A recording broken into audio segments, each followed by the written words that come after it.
Hi, everyone, and welcome to Behavior Function Basics. I'm really glad that you're here.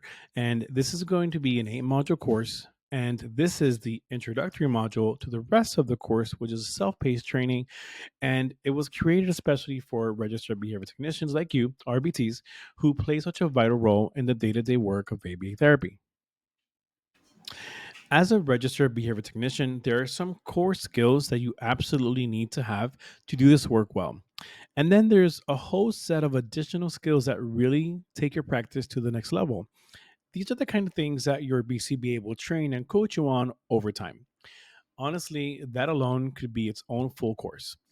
In this course, we'll be focusing on identifying the function of behavior, which falls under observation and implementation of behavior plans.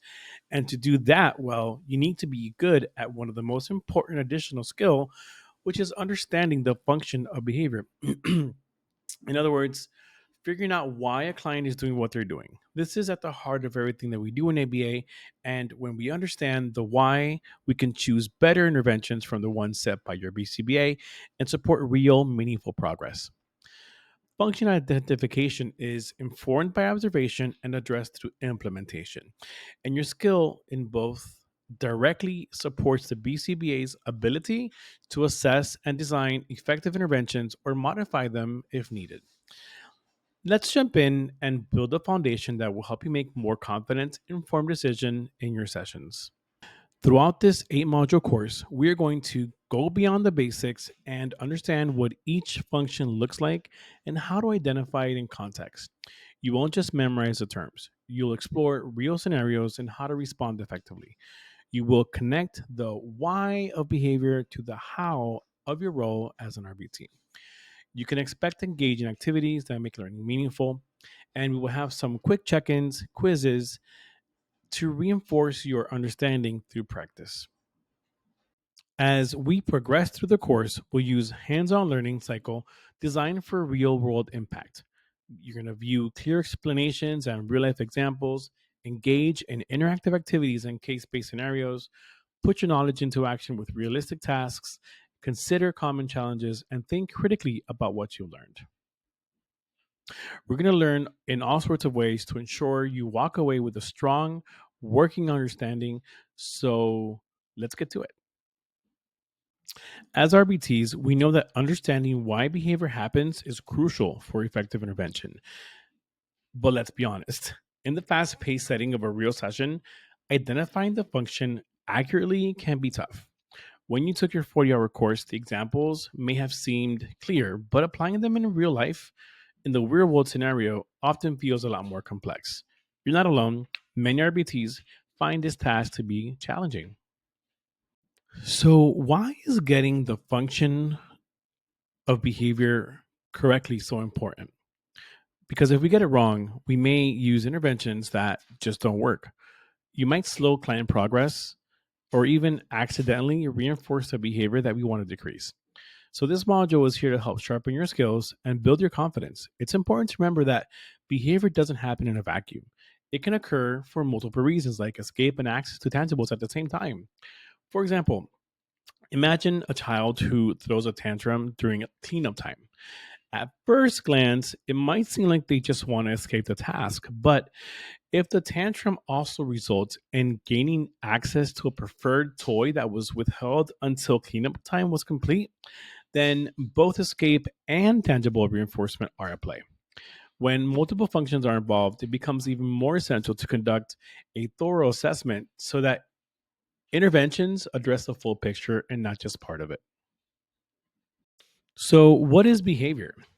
In this introductory module, we're going to start talking about the beginning phases of what this course will look like, and later on, each of these topics will be further explained. Before we get into the functions of behavior, we really need to talk about what behavior actually is. So, while we might casually use the word in everyday language, in ABA, behavior has a much more precise and structured meaning. And depending on the perspective, like the one from modern applied behavior analysis or from foundational thinkers like B.F. Skinner, those definitions might expand or shift a little bit. So let's unpack it, starting with how behavior is defined in the field today. B.F. Skinner is a key figure in behaviorism. Believe that private events like thoughts and feelings are behaviors too. He called these covert behaviors. Even though they're not directly observable, they're still shaped by environmental influences. So, whether someone is shouting or feeling anxious silently, both are considered behaviors in ABA. Behavior is further defined as anything a person does that can be observed and measured. And a more technical definition is that behavior is the movement of an organism that results from interaction with the environment. Let's break that down a little bit. An organism is any living being. Interacting with the environment is a response to internal or external events. And movement is observable and measurable actions. Brian Awada, another pioneer, reminds us that behaviors are often driven by more than one factor, something we'll dig deeper into later. Now that we've discussed what behavior is, it's time to shift gears and talk about what behaviors are for. We're going to explore the functions of behavior and how they connect to effective intervention planning. These basic functions may seem simple, but identifying them correctly in practice can be challenging, especially when selecting the appropriate intervention based on the behavior plan. Once we know what the behavior is, we need to understand why it's happening. That is its function. Here, we start to connect the puzzle pieces together. Think of function as the purpose the behavior serves for that individual. In ABA, we generally categorize these purposes into four main functions. I like to use the acronym SEAT, SEAT, to remind us of what they are. And they are sensory, escape, attention, and tangibles.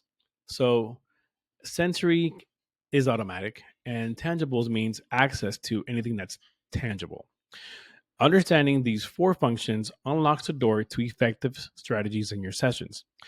For the purposes of this course, when we take a quiz, keep in mind to only use sensory escape, attention, and tangibles. This is just a taste of the topics that we will discuss over the next 8 modules, and I hope you're excited. To support you throughout your journey and beyond, we've included helpful tools, a printable behavior function reference guide, and a quick identification checklist. These are yours to keep and use anytime you need a refresher. So let's get started on our deep dive. Click on the next module to begin the full training.